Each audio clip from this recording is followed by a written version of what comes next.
Hello, everybody. Welcome to Canadian Islander Fan. My name's Terry. We got the Chicago Blackhawks tonight, and the New York Islanders going at it at the UBS Center. Or the UBS Arena, I should say.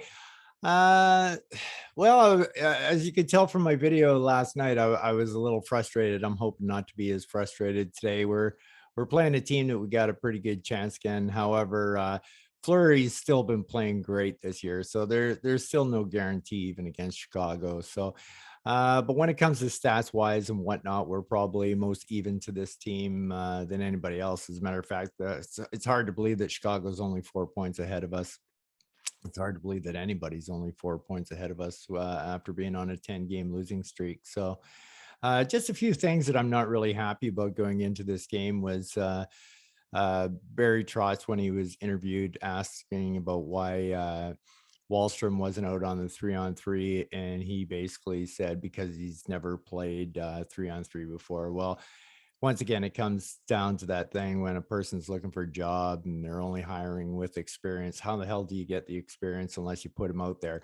However, I did notice that the game before that we lost in the overtime, when Bo went way below the coverage, dropped down below the coverage to set up that 2-on-1. Bo's big punishment for this last game was normally he starts the OT, so he didn't get out until the third shift. And so there you got a guy who, with experience, who's been doing absolutely nothing for the Islanders this year, and I do mean absolutely nothing for the Islanders this year, makes an absolute 100% bonehead play like that to lose a game in overtime for us. And his big punishment is not starting the OT and getting out on the third shift. I mean, what about rewarding Wallstrom on something on a good night? I will agree with Barry's assessment that Wallstrom's been trying to do too much one-on-one, but you know what? In 3-on-3, that's not a bad thing. So, wasn't happy with that comment. I'm still not happy with some of the roster decisions that are going on with the Islanders. Not that I'm not against Barry Trotz. He's the best coach in the league, bar none. I'm suspect to I'm suspect to all coaches' decisions. It doesn't matter which coach comes in here. To this day, I will never get the love that Laviolette had for Sean Bates and getting him on the power play defense. I never understood that, but that's what Laviolette saw, and Trotz sees things too. And I'm sure if you went to every fan base in the league, you're going to find out that all the fans are not happy with all the decisions that the coaches make. But it's time to get. I was informed I did forget one person in my debrief last night, and that was Aho. I wasn't happy with Aho's game at all, and I am expecting to see Salo in there tonight. He better be in there tonight. Because he's for the reason that he's in there, he certainly didn't help. He didn't help in overtime, and he didn't help on the power play.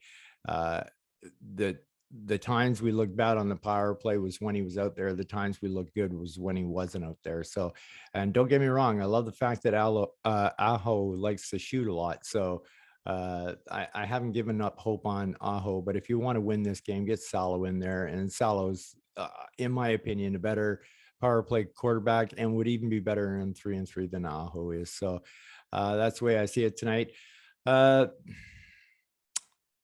Big game tonight. We got to win this one. We got to start winning. We got to start winning now. And you know what? If we win this game tonight, 3 out of 4 points for the weekend, I guess wouldn't be bad. When even though going into the weekend, this is a weekend we needed 4 out of 4, but 3 out of 4 I could live with. So let's see how this one goes. Let's go Islanders, and I'll see you in between the first and second. And the beat goes on. After one period of play, the Chicago Blackhawks lead the New York Islanders 1-0. No, this is not a recording. And what a great way to start this game. If this first 5 minutes for me wasn't a microcosm of our entire season, I don't know what is. I never saw the first 5 minutes of the period because center ice, something happened with the channel. So when I got the opportunity to tune in, there was 5 minutes gone and Chicago was just going on to a power play, and a minute and 30 seconds later they're winning 1-0. So In typical response, I don't even get the chance to enjoy 6.5 minutes of at least even hockey. I get a minute and a half, and it's all power play time for the Chicago Blackhawks.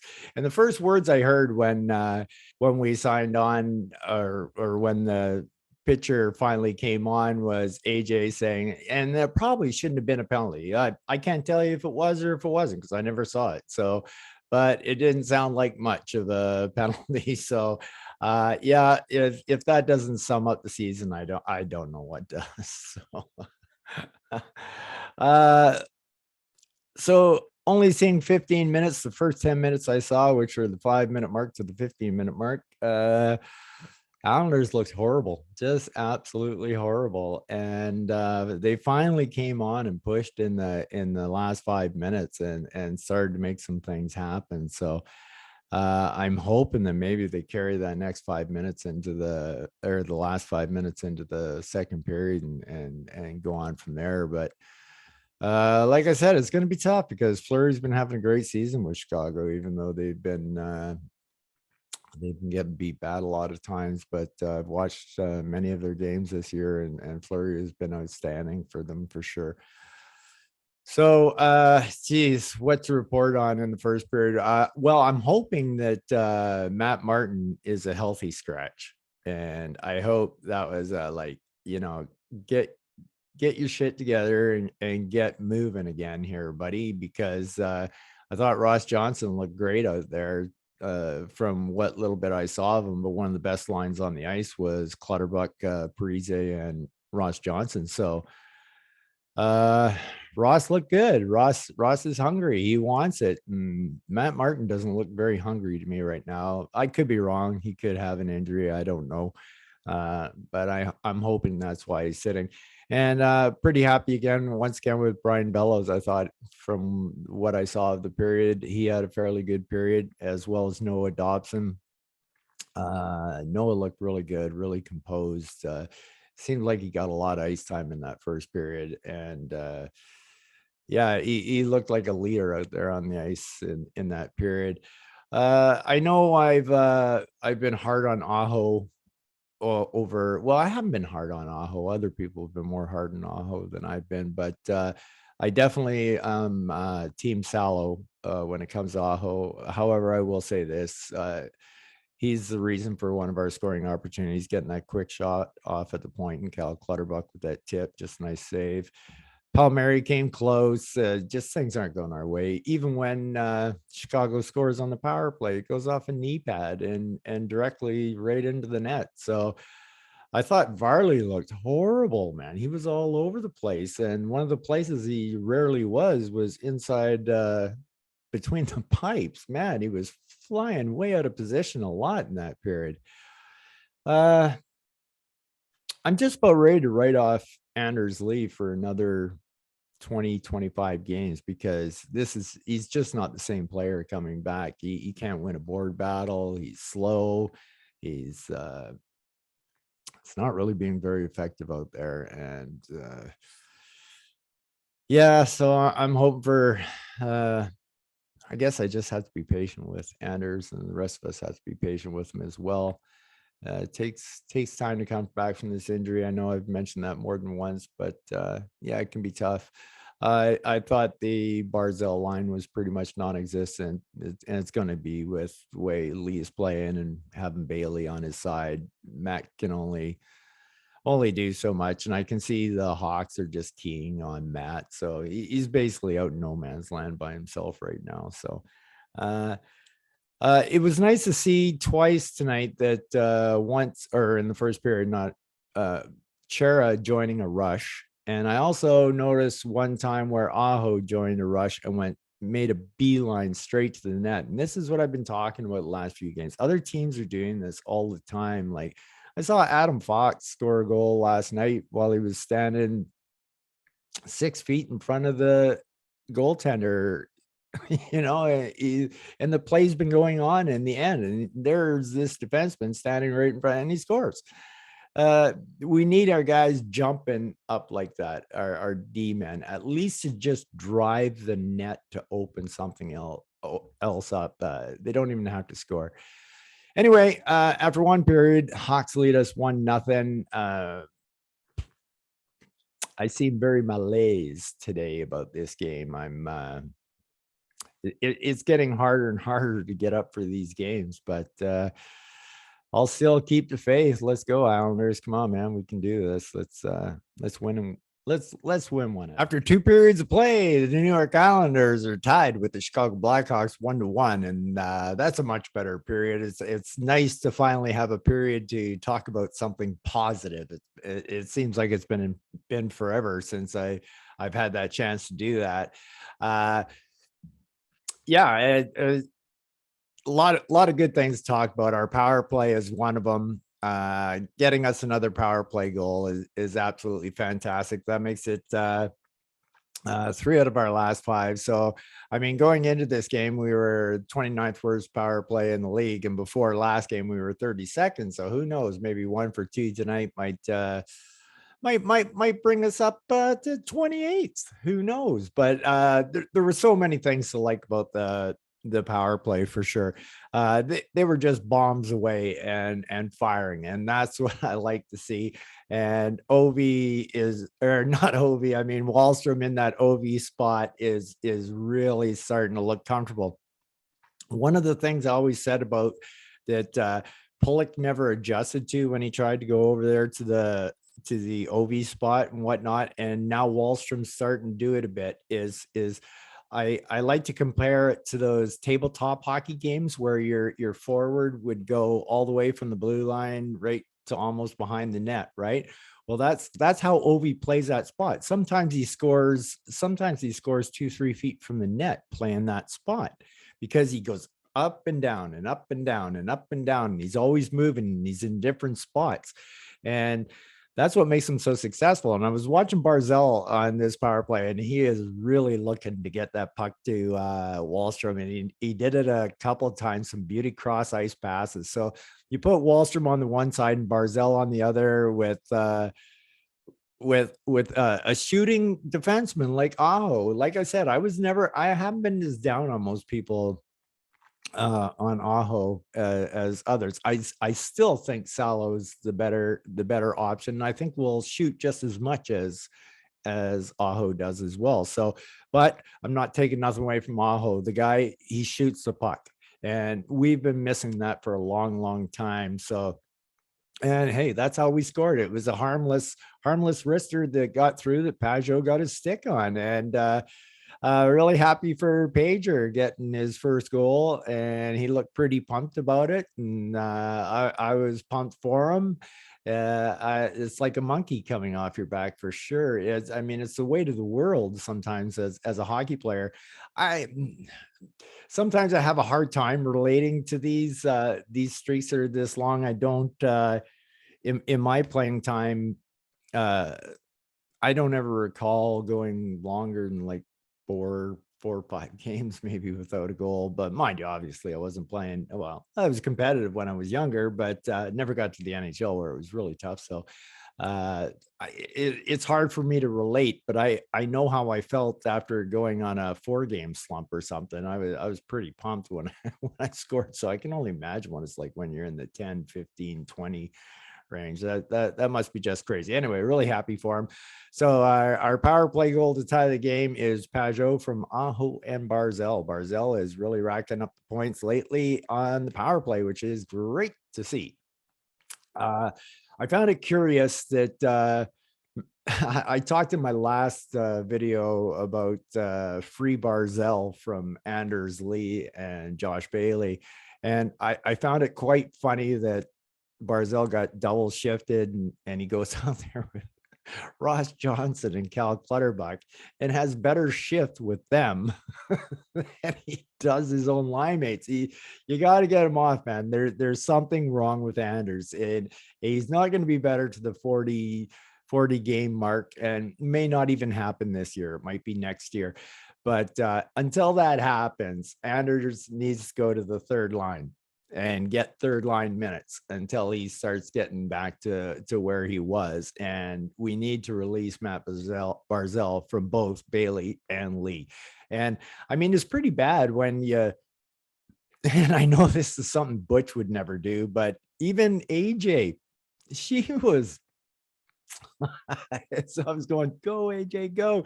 Even she was pushing for and wanting Wallstrom with Barzell. And she also said she can't understand the reluctance to try it. And I was like, go AJ, go, go. Like it's time. Put Wally with bars. Let them go. Have your Gretzky Curry kind of guy or your Adam Oates Hull kind of guy. Obviously, they're not those greats, but you know what I mean. Like there's special two pair of combos out there, and I really think Barzell and Wallstrom could be one of those combos for sure.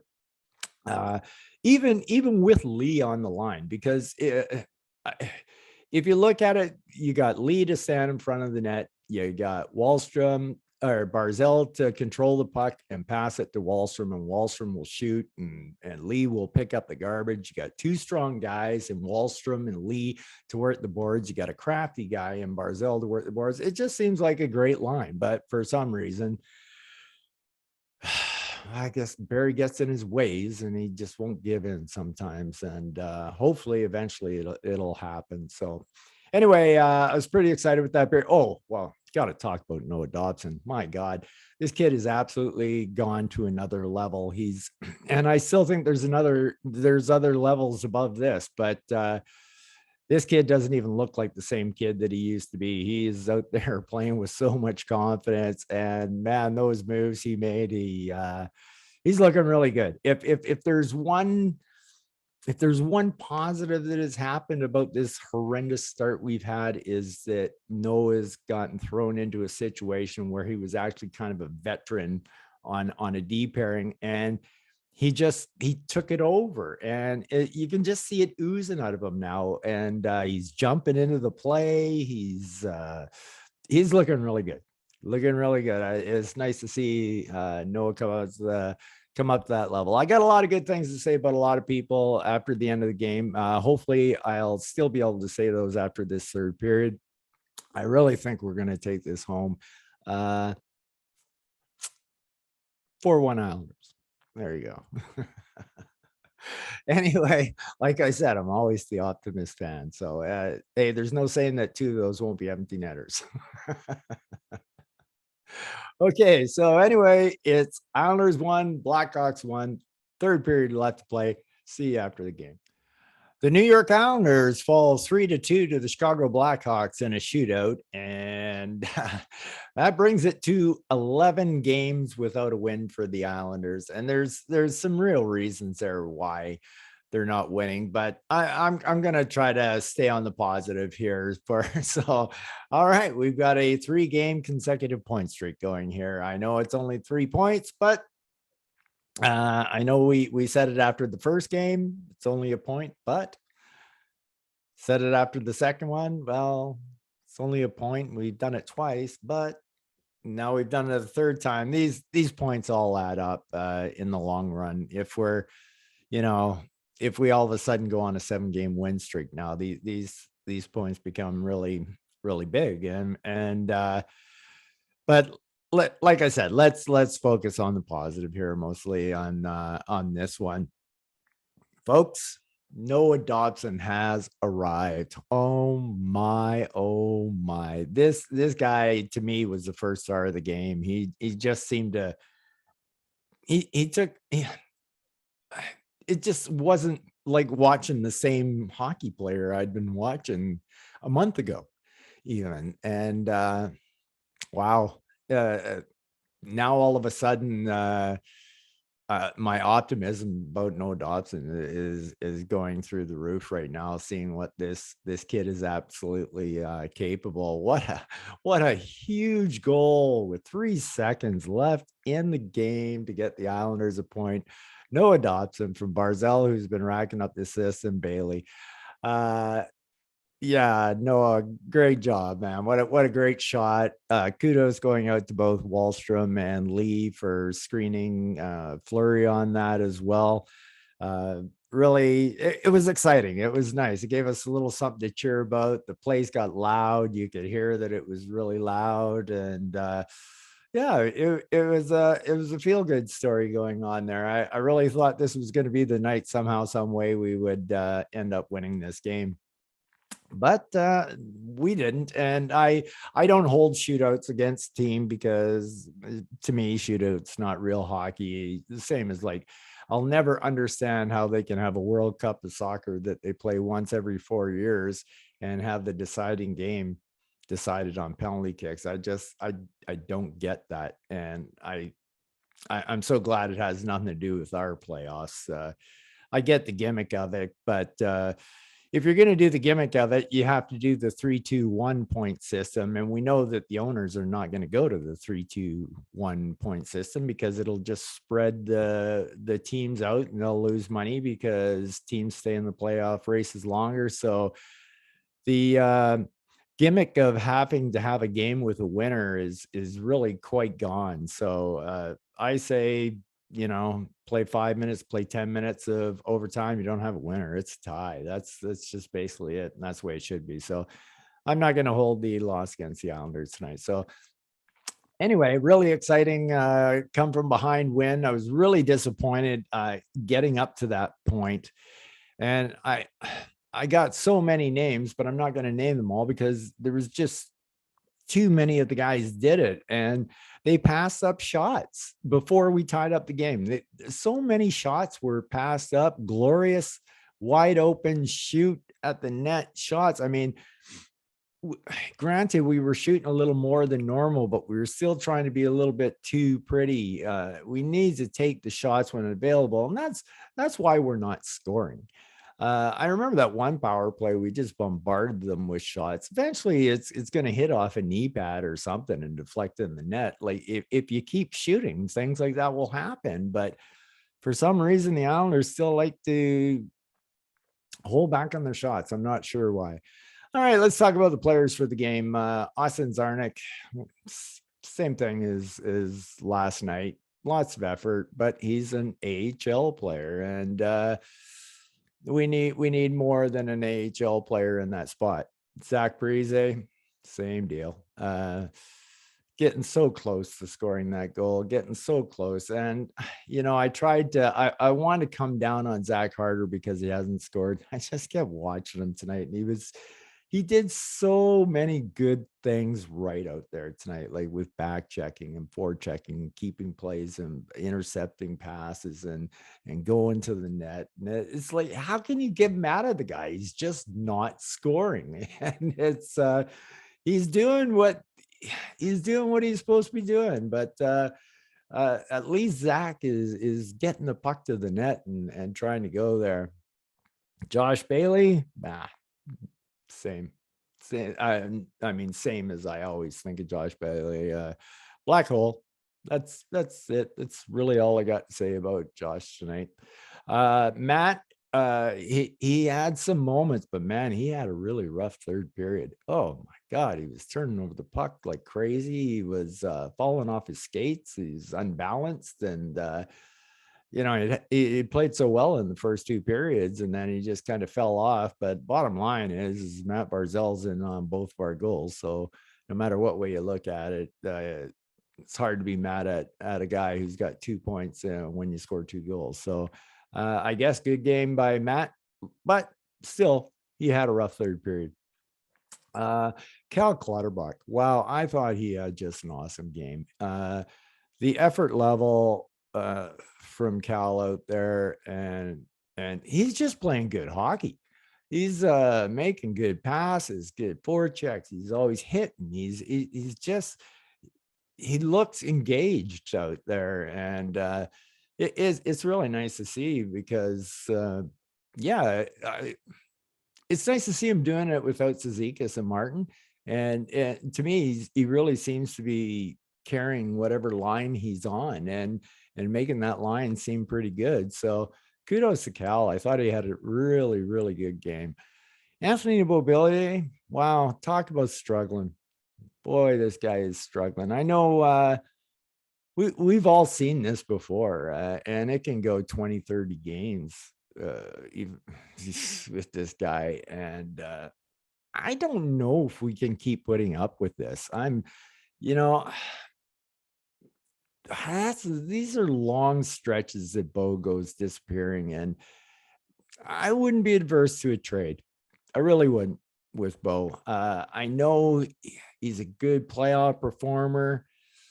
I know he has a potential, but geez, this inconsistent breaks between that he has every year, and it's not just one. He'll have like two. So he'll go 20, 25 games here without doing anything and have an incredible hot 10 games, and then all of a sudden won't do anything for 12 games. Uh, it's becoming that there's more bad games than there are good games with him. So that's not a good trend. I can see he's working out there and he's trying, but he just seems absolutely useless out there. Everything he's doing is wrong. Kiefer Bellows, I thought, was limited on his ice time tonight, but from what he was doing, he was doing okay. He made a nice play in the first period there with that hustle to get to the puck and then put the puck in an area for, I think it was Palmieri, to get a chance to score there. Maybe it was Wallstrom. I can't remember. So he made a couple good plays. I didn't really notice him much. Probably not as he probably had a better game last night than he had tonight because he was a little more noticeable. But I also think he had a little less ice time tonight too as well. I'd have to check that. Palmieri, wow. I don't know, man. Like getting the shots off, the one that goes off Fleury's like this half inch right here.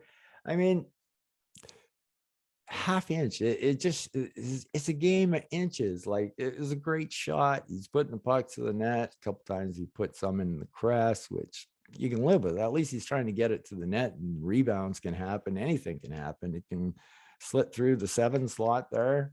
Anything can happen. So the effort's definitely there. But yeah. Oliver Wallstrom had a really good game tonight. Really enjoyed watching Wally play. Yeah, I thought I thought actually him and Bellows, when they were on the ice together, did really well, and I didn't see any defensive gaps or anything in Wallstrom at all. I liked his game again tonight. Not as productive as last night, but that's okay because he was doing all the other things right, and he just seems to be a little more comfortable in that OV spot now. So it's nice to see that he starts sliding up and down instead of just staying in that one stationary spot. So Noah looks way more confident on the power play now and getting the puck to him, and Aho is doing a good job of getting the puck to him. So yeah, I mean, our power play looks night and day better in the last 2 games. Like, it just all of a sudden clicked, right? So that was nice to see. Anders had a better period in the third period. He had some scoring chances, and he was a big part of the goal at the end of the game with his screen. So Anders doing what he can do, but I'm not going to belabor the point about what I think with Anders and that injury. So I think you all know that I don't feel like he'll be going full gun till about 40 game mark. Ross Johnson, I thought, had a real good game and brought a lot of good energy to the Islanders tonight. It was a lot of positive energy. And there was a couple of times out there, I think they were both in the first period, where a couple of scrums, and with Ross out there, they just came to an end real quick. So, Ross was doing his thing, and I thought, him and Clutterbuck and Parise, they were doing great together when they were going. I thought they looked really good together as a line, and I thought Clutter and Johnson played really good with Barzell, a couple of shifts there too as well. And Pajot, great for him to get on the scoreboard. It's about time, and I was happy to see it. He's starting to skate a little bit more, get a little bit more engaged. Still need more out of JG, but I think we'll get it. He's coming. He's coming. He's a heart and soul player. He'll get going again. I'm pretty sure. Adam Pelech, another good night in the defensive zone. So what can you say about Adam? He just does everything the right way, and sure, he makes mistakes. They all make mistakes and whatnot, but Adam doesn't make them very often, that's for sure. Andy Green, another solid game. It's hard to criticize the defense after games over. Like you give up one goal the other night, and the second one in overtime doesn't really count. But and then you just give up 2 goals tonight, and you're pretty much going to have good things to say about most of the defensemen. So I thought Andy Green was kind of solid. Noah Dobson, wow, just to another level, to another level. It's been in these dark times that we're having as Islander fans. What I've just been witnessing in about last 5, 6, 7 games of Noah Dobson is amazing and wonderful, and now I can see that he's going to turn out to be that pick we were hoping that he would turn out to be. And yeah, he's filled out. He just looks different. The confidence level is high. You can see it.